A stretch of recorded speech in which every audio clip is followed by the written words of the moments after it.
سيداتي آنساتي سادتي، السلام عليكم ورحمة الله وبركاته. إليكم نشرة الأخبار. انفجرت خيارة مبطخة صباح هذا اليوم وسط حشد من الفلافل كانوا متجمعين في إحدى الكافتريات للتطوع في صفوف اللفات التابعة للصمون العراقي. وقد أسفر الانفجار عن مقتل 4 فلافل وإصابة 2 آخرين بجروح خطيرة، وتم على إثرها نقل الفلافل المصابة إلى مستشفى الطاولة تلقي العلاج.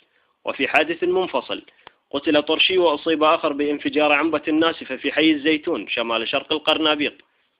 هذا وقد تم العثور على رؤوس بصل مقطوعة الأوراق وعليها علامات تكشير كانت ملقاة على جانبي الزلاطة في الصحن.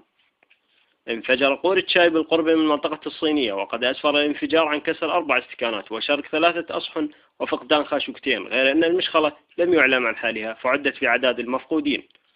تظاهر أكثر من 40 رأس بإذنجان على مقتل أحد زعماء حركة الدولمة من قبل السلطات الباجلية.